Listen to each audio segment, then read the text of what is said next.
Hello everyone. तो आज हम करने जा रहे हैं IIT जैम 2024 में आया क्वेश्चन नंबर 15। तो इस क्वेश्चन में हमें क्या गिवन है, let A be this matrix. ये जो है कहीं ना कहीं एक 4x1 की मैट्रिक्स है और एक कॉलम मैट्रिक्स है। Consider the following two statements. यहाँ पे दो हमें स्टेटमेंट्स गिवन है P और Q, जिसमें कि हमें इन मैट्रिसेस का इन्वर्टिबल होने के बारे में पूछा गया है। अब हमें इसमें से फिर कितने स्टेटमेंट सही है वो बताना है। बेसिकली ये एक MCQ का क्वेश्चन था, तो इसमें कोई एक ही इसमें से सही होगा और P और Q स्टेटमेंट्स में से कौन सा सही है कौन सा गलत है ये बताना है हमें। अब ये जो क्वेश्चन है ये मुश्किल से 1 मिनट का क्वेश्चन है। बस हमें इसके लिए क्या 2 रिजल्ट पता होने चाहिए। अब वो रिजल्ट क्या है? रिजल्ट फर्स्ट, अगर हमें कोई भी मैट्रिक्स A दे रखी है which is a n×n matrix, अगर A हमें कोई भी n×n की मैट्रिक्स गिवन है अगर, तो अगर A ऐसे गिवन है A is equal to U into U transpose और which is A into A transpose, इसको भी ले सकते हैं A into A transpose type की हो तब भी।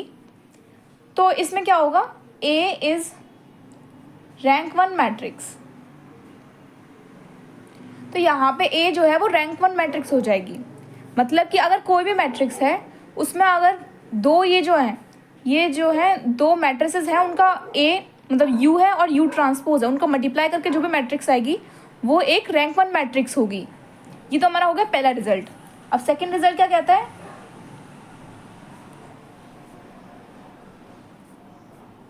सेकंड रिजल्ट ये कहता है कि अगर A कोई रैंक 1 मैट्रिक्स है,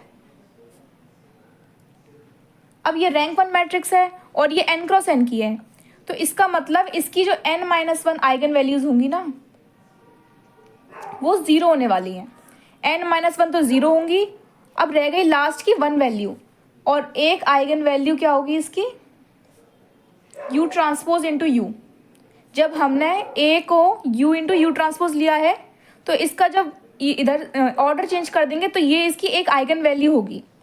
तो बेसिकली अगर A कोई भी यू ट्रांसपोज टाइप की मैट्रिक्स है अगर, तो इसकी जो आइगन वैल्यूज़ होंगी वो कुछ होंगी 0 0 0 n-1 times and last one is you transpose into you.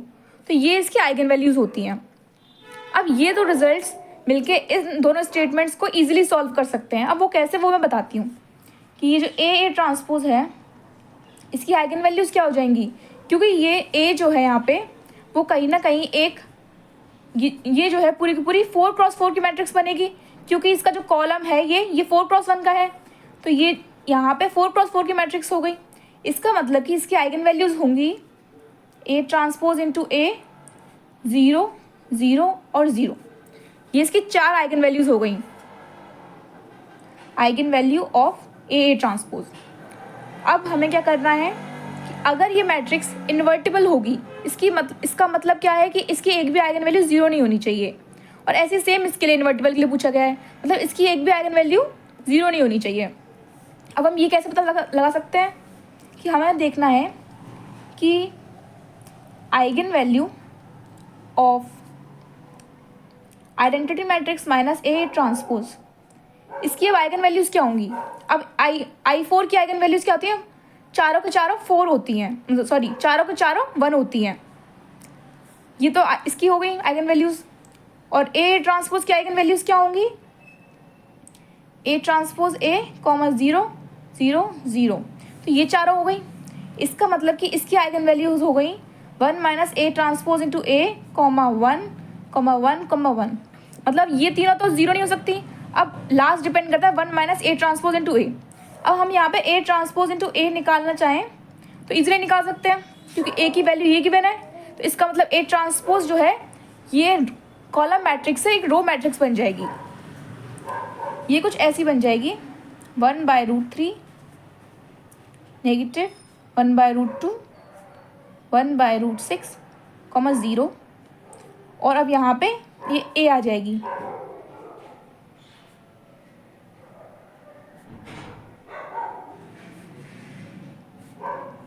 तो बेसिकली जब हम इनका मल्टीप्लाई करेंगे तो इसमें ये मल्टीप्लाई होगा, इसमें ये इसमें ये और इसमें ये, मतलब कि हर एक एलिमेंट का स्क्वायर करके बस ऐड कर रहे हैं इसमें। अगर देखूँ मैं अगर तो इसका मतलब हमें क्या मिल जाएगा, 1/3 plus 1/2 plus 1/6 plus 0 which is equal to 2 plus 3 plus 1/6 is equal to 1। तो मतलब A ट्रांसपोज A की वैल्यू मिल गई हमें 1। इसका मतलब कि eigen value of I4 minus A transpose are, अब यहाँ पे A ट्रांसपोज की वैल्यू जैसे ही मैंने 1 रखी यहाँ पे, तो ये पहली आइगन वैल्यू तो 0 हो जाएगी, बाकी की आइगन वैल्यूज़ 1 हो जाएंगी। फिर ये आइगन वैल्यूज़ का सेट के रूप में मैंने लिख रखा है यहाँ पे, 0 होगी और 3 टाइम्स 1 होंगी। मतलब इसका अगर मैं डिटर्मिनेंट निकालूँ I4 माइनस A ट्रांसपोज का, तो इसकी वैल्यू क्या हो जाएगी, 0। इसका मतलब कि ये जो मैट्रिक्स हुई, ये मैट्रिक्स तो यहाँ पे नॉन इन्वर्टिबल है, तो हमारा P स्टेटमेंट जो है वो गलत हो जाता है, इज फॉल्स। अब ऐसे ही हम eigen value of I4 minus 2 times of A transpose निकालते हैं, तो इसकी वैल्यू कितनी आ जाएगी यहाँ पे, ये आ जाएगी 1 1 1 1। अब माइनस 2 टाइम्स ऑफ 1 0 0 0, ये वैल्यू आ गई। अब इसकी वैल्यू क्या आ जाएगी, eigen value is 1 minus 2 1 1 1 is equal to -1 1 1 1। मतलब कि अगर मैं डिटर्मिनेंट लूँ I4 minus 2 times of A transpose, तो इसकी वैल्यू आ जाएगी इन सबका मल्टीप्लाई, यानी कि -1, इस which is not equal to 0। इसका मतलब कि I4 minus 2 times of A transpose एक इन्वर्टिबल मैट्रिक्स हो गई। इसका मतलब Q स्टेटमेंट सही हुआ, Q स्टेटमेंट इज़ ट्रू। तो इसका मतलब हमें क्या हुआ कि हमें क्या मिला कि P स्टेटमेंट जो है वो फॉल्स है और Q स्टेटमेंट ट्रू है।